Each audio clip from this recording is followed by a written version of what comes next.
Good afternoon, my people, and thank you for coming back to another Tony Montana video. Please say hello to my little friend, Holy Berry. What's up, mama? Yeah, you're going back. She's good. Come over here. Let's go. You will just coming back from walking. She's a little.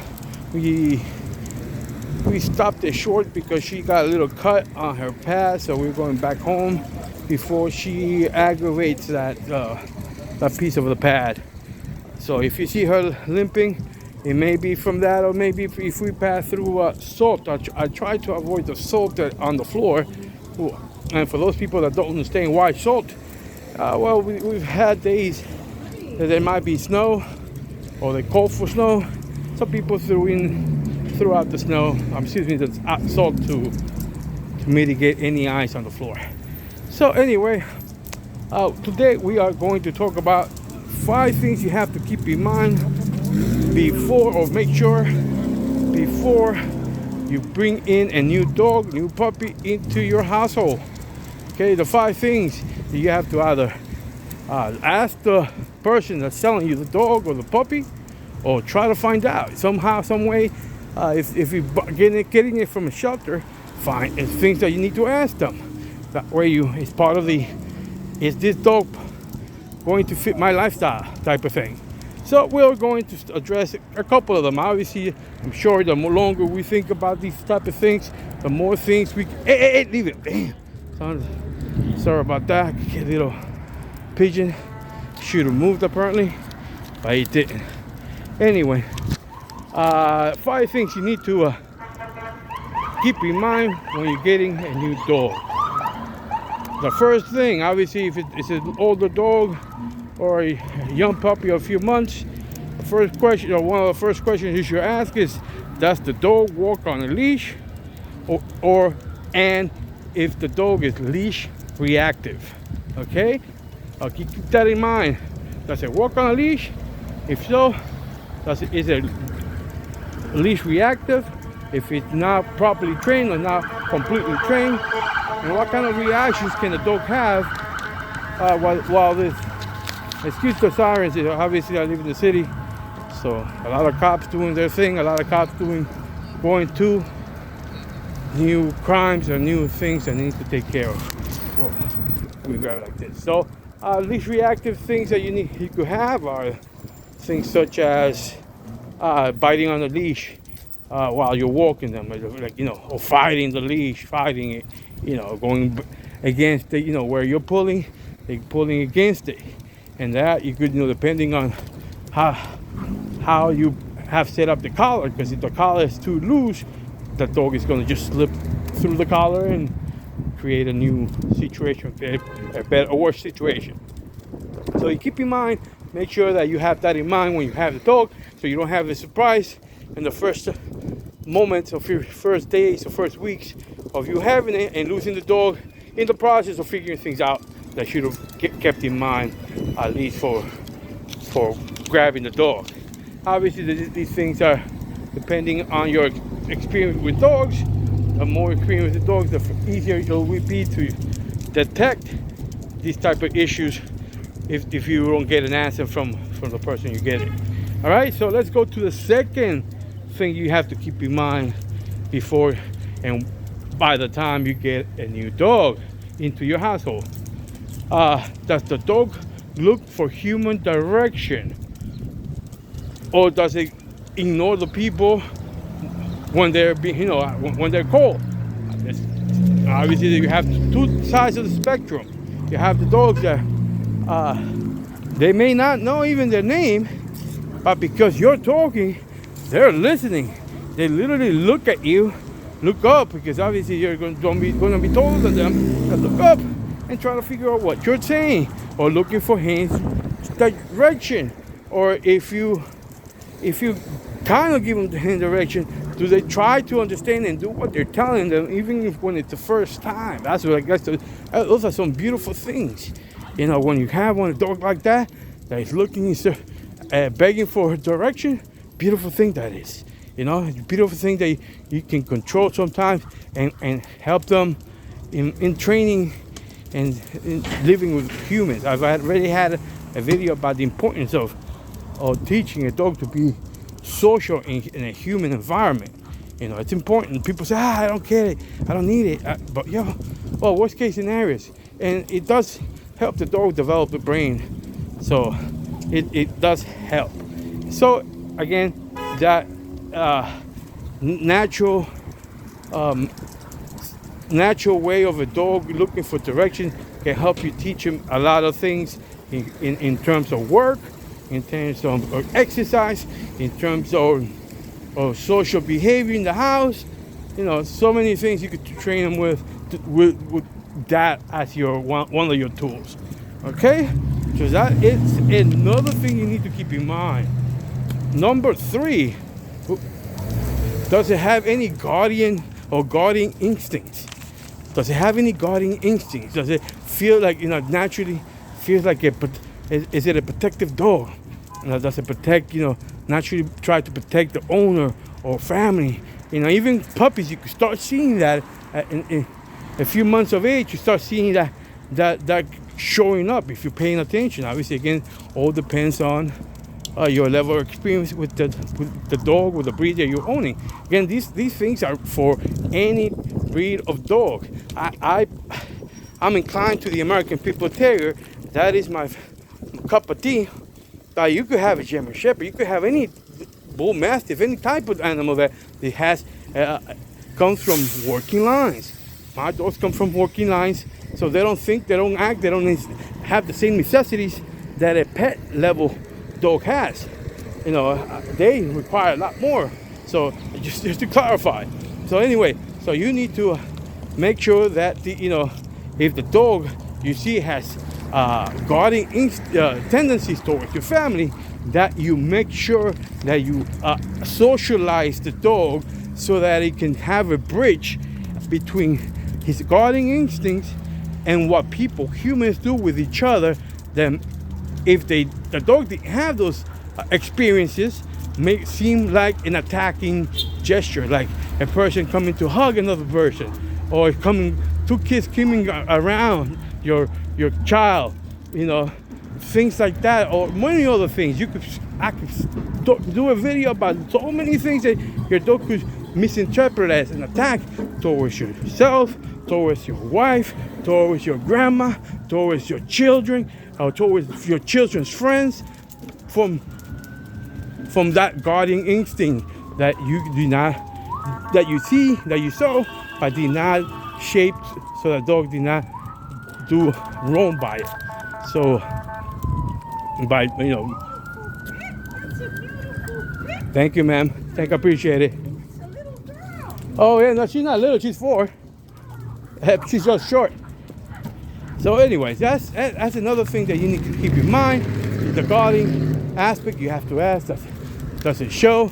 Did the parents have any level of guardian, like above and beyond? Even that's a special, because all dogs have a level of protection. This one, I think that she's very calm. She's very calm. So this one would be one that I wouldn't be sure if she would protect me, because she's so non-aggressive that I don't know that if she would do that, or she would be one to just bark and move away if there was somebody who was doing something to me. So anyway, but the other dogs, I'm sure they would. So I would have to, keep that in mind as I was giving a puppy that I saw some sort of, any tendency of being protected towards, but towards one of us. Because hey, you gotta be careful, because he's gonna be attached to someone, and that blah blah blah. So anyway, that is another point you have to keep in mind when you're about to bring a dog into your household. Okay, so you definitely have to keep in mind that. Now the other thing you need to keep in mind, this is, I guess it will be the fourth. Yeah, the fourth one will be, does this dog have any fears? Does it have any type of fears on things that make them, or fears that make them react, especially because you get a dog will have a fear, for example, umbrellas, opening the umbrella. The dog will open the umbrella and be fearful and just move away. or it could be one of those fears that makes the dog attack. So that is really important difference that you need to determine what kind of, if the dog has fears, what triggers them and to react, and how do they react. So you have to ask those questions, you know. And if it's like, oh, but it's a puppy, well, ask about the parents, the uncles, you know, if it's not the first litter, not the first litter, the first mating of these dogs, how was the other dogs in the previous litters? Were they fear reactive? What was going on with these animals? These are things that you have to ask, or you should ask, or should know some, if not everything, so that you don't make a mistake and bring a dog into your house that is not going to be successful living in your program, living in the way you are living with your expectations. So because again, these animals are not robots. These animals require different things and are not fitted for every lifestyle. So some dogs require different lifestyles, or can live. I'm gonna have to go, excuse me here. Permiso. Okay, so some you know, you have to understand these dogs have different personalities, and some dogs require more or less, including that could be from the same litter. They could require different things, have different personalities, and so not everybody can have them. All right, so keep that also in mind. So that that was number 4, right? So now with our number 5, the things that you need to keep in mind is, or ask about, is what motivators. This dog has motivators, you know, or the parents. What type of motivators did the parents have? The uncles or grandparents motivators. If you can't get them from a specific dog, if you're getting an older dog, or if you're getting a dog from the shelter, again, I do I promote that to people to get dogs from shelters before they, you know, get a dog, you know, from game bred line specifically, or dogs from a working line for whatever breed it is. German Shepherd, like, oh, I'm gonna go get a German Shepherd from Germany, a working line. I'm gonna pay extra money, good money, and you can, you know, but you might be, you know, biting more than you can chew, and then having a dog to fail. You create a situation for yourself, and, you know, obviously a potential danger to the public. Obviously something might go wrong.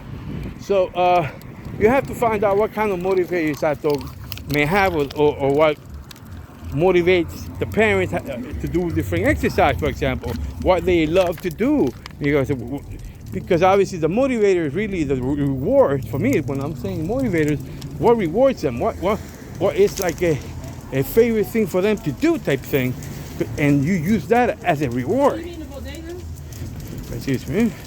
You know, that way you know what kind of reward to give your dog after, or you know, yeah, literally after working, or after training, if you want to do them for obedience, for do tricks, or if you wanted to do any type of training that, you know, the dog may not be as inclined to do, you know. But obviously when they know, when they learn to connect what you